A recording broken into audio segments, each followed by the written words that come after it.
সরকার furniture আমাদের বিভিন্ন রকমের কারিগর দ্বারা কাজ করে থাকে। দেখুন সেখানে কাজ হচ্ছে দরজা কাঠের কোয়ালিটিগুলো দেখুন। আমাদের মিস্ত্রিবর্গ কাজ করছে। এটা আমাদের উপরে কারখানা, আমাদের এখানে কারখানা কাজ হচ্ছে। দেখুন টোন করছে, আমি নিজেই টোন করি। দেখুন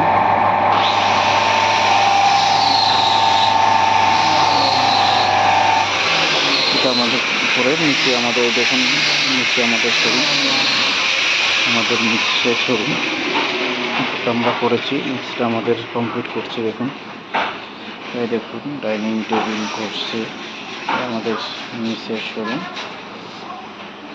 সরকার ফার্নিচার। যোগাযোগ করবেন যে কোনো ফার্নিচার, এনিথিং।